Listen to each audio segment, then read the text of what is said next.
kapan berakhirnya Mulkan Jabariyah ini dan kapan dimulainya fase yang kelima. Nah, fase yang kelima kata Rasulullah adalah tsumma takunu khilafatan ala minhajin nubuwah. Kemudian muncullah kehilafahan yang mengikuti jejak kenabian. Artinya, kepemimpinan umat dunia akan dipegang kembali oleh umat Islam. Umat Islam akan memimpin kembali dunia ini.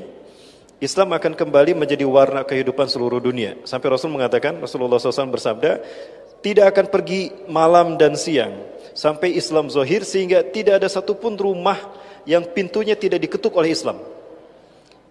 Baik di kota ataupun di kampung. Imma fi qaryah atau fi Madinah. Semua pintunya akan diketuk oleh Islam. Nah, itu kata Rasulullah. Nah, itu di fase yang kelima. Kapan itu terjadi? Nah, Rasulullah SAW tidak menyebutkan angkanya. Hanya Rasulullah memberikan kisi-kisi sama kita. Apa kisi-kisinya? Nah, kisi-kisinya adalah di dalam hadis dari Abu Hurairah, riwayat Imam Abu Dawud radhiyallahu an. Saya temukan di dalam kitab An-Nihayah fil Fitan wal Malahim, Imam Ibnu Katsir rahimahullah, ya hafizahullah.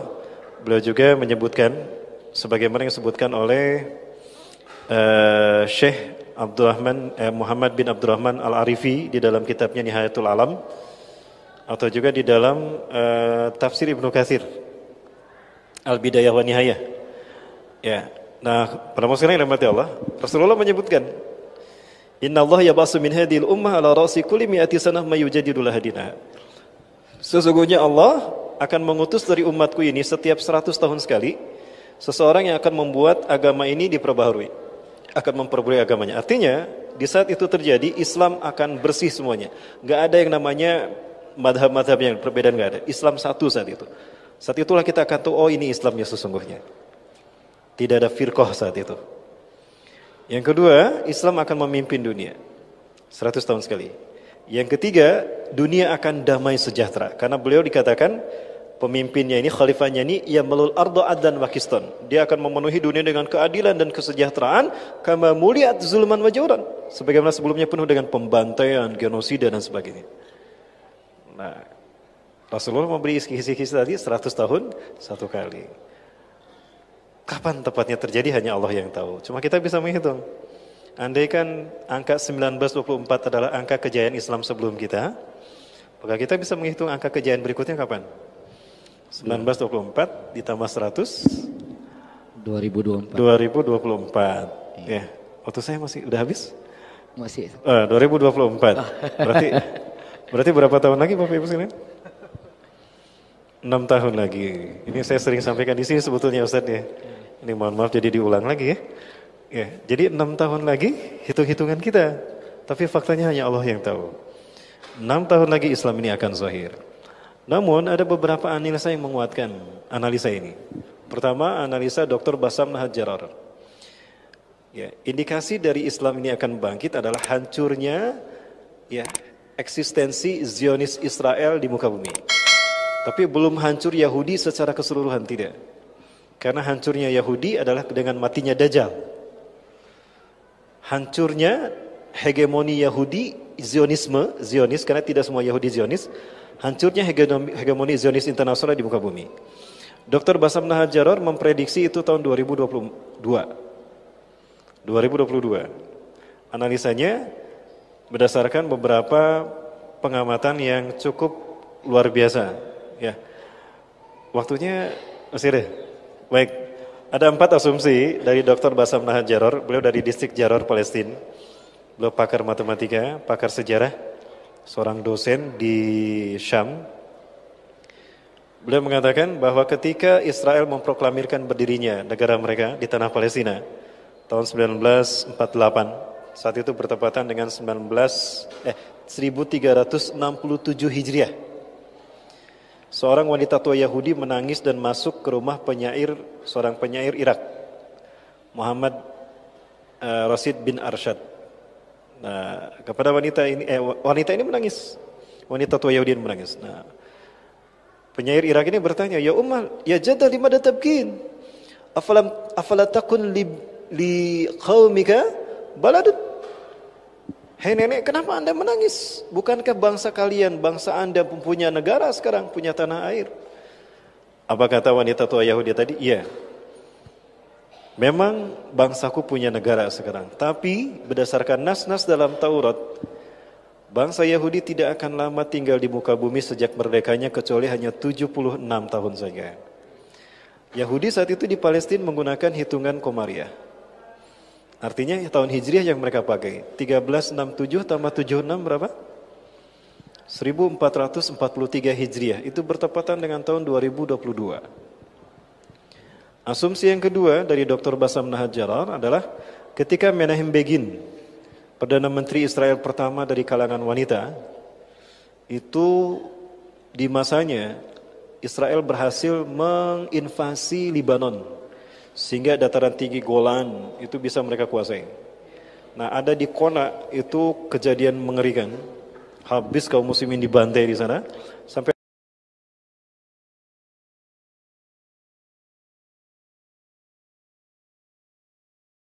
ada seorang bayi yang tubuhnya masih utuh tapi kepalanya hancur. Itu seperti dikupas kayak pisang. Kulit kepalanya tuh ke bawah, tapi kepalanya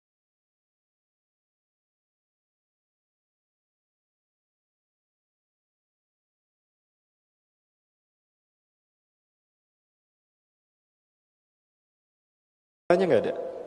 Isinya nggak ada. Nah, itu di Kona tahun 1982. Nah, di saat itu Menachem Begin ceramah di kenegaraan. Dia mengatakan berdasarkan nas-nas dalam Taurat, kemerdekaan kita hanya tersisa 40 tahun lagi. 40 tahun tambah 1982 berapa? 2022. 2022. Dua tuh. Yang ketiga ada teori Hisabul Jumal. Teori untuk mengukur umur satu bangsa berdasarkan manuskrip yang tertinggal atau berdasarkan hitung-hitungan rumusan kuno, transkrip kuno. Nah, mereka melakukan hal itu, beliau melakukan hal itu karena beliau juga pakar Hisabul Jumal. Itu angkanya selalu merujuk ke angka 1443. Dan yang terakhir, para sekalian, ayat di dalam Al-Quran yang menceritakan kehancuran hukuman bagi bangsa Yahudi, itu ada di dalam Quran satu-satunya di surat Al-Isra. Ayat ke-4 sampai ke-8 dan 104. Ya, ayat ke-4 sampai ke-8 dan 104. Di ayat ke-4 sampai ayat ke-8 Allah berjanji jika Yahudi melakukan dua kerusakan akan ada dua hukuman besar bagi mereka. Nah, kalau para mbalo hitung dari ayat ke-4 sampai ayat 104, itu ternyata ayat-ayat itu tersusun oleh 1443 kata. Silakan hitung. Kata yang dimaksud adalah kalimat isim, fi'il, huruf. Jadi harus ngerti dulu mana isim, mana fi'il, mana huruf. Kalau itu tersusun dari 1443 kata itu, berarti sesuai dengan angka 2022. Pertanyaannya, kebetulan atau isyarat Qur'aniyah? Nah, ini para sekalian merupakan hal yang dibicarakan oleh 15 negara Eropa. Mereka mengirimkan intelijen terbaik mereka tahun 2005. Semuanya berkumpul di markas CIA, CAE. Ya, CIA bahasa orang namanya CIA. Dan bahasa Inggris mah tuh jujurnya CIA. Di Langley, Virginia, Amerika Serikat. Mereka membuat rumusan yang menjadi laporan rahasia. Tapi tetap aja bocor. Buktinya saya tahu. Apa itu? Ya, in 2024 we raise new Islamic Caliphate in the world, and the Europe will become Muslim state. Ini balaganya. Gitu bahasa Inggrisnya. Ini diapalin sekian tahun saya sama saya. Itu gue udah mangsa gitu-gitu lah. Mereka yakin di tahun 2024 akan muncul sistem khilafah yang terbaru. Oh, berarti mereka faham hadis Rasul. Kemudian akan ada dominasi umat Islam di seluruh dunia, terutama di Eropa. Sampai mereka mengatakan Eropa akan menjadi wilayah Islam. Persis seperti apa yang disampaikan Rasulullah, bahwa kiamat tidak akan terjadi sehingga Bani Rum paling banyak di dunia dan Arab sedikit di dunia. Dan Bani Rum ini mereka akan berbondong-bondong masuk Islam. Yadkhuluna fi dinillahi fil islami afwaja, akan masuk Islam secara berbondong-bondong. Dan itu kata Rasulullah ditekan dulu umat Islam. Maka mereka akan penasaran seperti apa Islam ini. Pada akhirnya tekanan yang dialami umat Islam menjadi sabab hidayah bagi mereka. Fakta sejarah nih, fakta empiris. Pasca WTC dihancurkan, umat Islam dituding teroris kan. Mereka penasaran, betul Islam itu teroris? Ternyata pasca WTC umat Islam mereka bangsa Barat berbondong-bondong masuk Islam. Bahkan ada satu negara yang diprediksikan akan menjadi negara pertama yang menerapkan syariat Islam di Eropa. Dan itu negara di mana pernah ada karikatur penghinaan kepada Rasulullah SAW. Di Denmark. Sepertiga parlemen Denmark itu Muslim. Ya, Danish Muslim Party ini menang dalam pemilu dan mereka menyatakan akan memberlakukan syariat Islam. Saya nggak tahu kabarnya bagaimana sekarang, Denmark. Itu tahun 2000 berapa tuh? 2014. Nah, baik, mulai dari mata Allah. Asumsi yang berikutnya, ini dari Rasulullah SAW. Ya, bukan asumsi ya. Ini nubuah kalau dari Rasulullah. Maaf, saya keceletot. Jangan viral ya, keceletot. Nubuah. Ya, nubuah. Nah, Rasulullah memberikan nubuah bahwa sebelum kemunculan Dajjal itu akan ada 3 tahun tersulit bagi manusia tinggal di muka bumi, hatta bagi umat Islam. Ya, di mana di 3 tahun ini akan terjadi kekeringan. Di tahun pertama dari 3 tahun ini Allah memerintahkan langit menahan sepertiga airnya, maka sepertiga air tidak turun. Dan Allah melarang bumi untuk tidak menumbuhkan sepertiga tanamannya. Maka kekeringan merajalela di mana-mana. Di tahun yang kedua, Allah memerintahkan langit antah bisa sudusai matriha. Allah perintahkan langit menahan 2/3 airnya. Lalu Allah perintahkan bumi menahan 2/3 tanamannya. Maka gagal panen makin tersebar di seluruh dunia. Nah, yang di tahun ketiga, Allah perintahkan pada langit untuk menahan semua airnya. Fala tuqtiru qutrtum minas sama. Maka tidak akan ada satu tetes pun, 1 tahun tuh enggak ada setetes hujan pun. Dan setahun itu tidak akan ada satu tanaman pun tumbuh. Katsirun minan nas yamutu bisababil ju', akan banyak manusia yang mati karena kelaparan dahsyat itu. Ya, Siti Aisyah bertanya, Aisyah kalau tidak salah bertanya, "Ya Rasulullah, fabima ya'ishu nas bidzalika zaman ya Rasulullah?" Wahai Rasulullah, lalu manusia bertahan hidup dengan apa? Rasulullah menyatakan, bitakbir wa tahmid wa tahlil wa tasbih. Manusia akan hidup dengan subhanallah walhamdulillah wallahu akbar. Ya, yakfi lahum majra'at ta'am. Itu akan mencukupi mereka sebagaimana makanan mencukupi, mengenyangkan mereka. Tapi artinya bukan memang dengan tasbih itu kita kenyang. Tapi Allah menurunkan berkah di mana mereka bertasbih, bertakbir, bertahmid dan tahlil. Malaikat Allah turunkan untuk melindungi mereka. Majelis taklim seperti ini. Jadi kalau mau hijrah ke majelis taklim, di situ kita akan selamat. Itu kata Rasulullah. Nah, para sekalian, itu 3 tahun. Di tahun ketiga itulah Dajjal muncul. Dajjal akan datang pada suatu kaum, berkata pada kaum tadi, "Matabguna min rabbikum?" Apa yang kalian minta dari Tuhan kalian? Kaum itu berkata, "Katsirun minna yamutuna bisababil ju'. Lau tastati an ta'ti 'alaina ta'aman nasjudu laka rabban lana." Banyak dari kami meninggal karena kelaparan. Jika Anda bisa memberikan makanan pada kami, kami akan sujud menyembah Anda sebagai Tuhan. Maka Dajjal berkata pada mereka, "Mana pundi-pundi makanan kalian?" Maka mereka mengeluarkan pundi-pundi makanannya. Ada yang mengeluarkan baskom, tolombong, magicom, catering, misting. Dajjal menggerakkan tangannya di atas pundi-pundi itu, lalu mereka penuh dengan makanan. Maka sujudlah mereka kepada Dajjal, dan paling banyak itu adalah kaum wanita. Lalu datang Dajjal kepada kaum yang kekeringan. Mereka berkata kepada Dajjal, "Kami menginginkan agar Tuhan menurunkan hujan pada kami." Kata Dajjal, "Jika aku bisa menurunkan hujan, apa yang ingin kalian berikan padaku? Kami akan sujud menyembah Engkau sebagai Tuhan." Maka Dajjal mengangkat kedua tangannya, awannya dihalau, hitam awan di atas kaum itu, lalu katakan Dajjal kepada awan tadi, "Anzil ya sama' kulla matraki indak." Hai langit, turunkan semua airmu. Ngegebret hujan saat itu. Apa ngegebret bahasa Inggrisnya? Deras hujan mencurahkan. Sujudlah mereka kepada Dajjal, kebanyakan kaum wanita.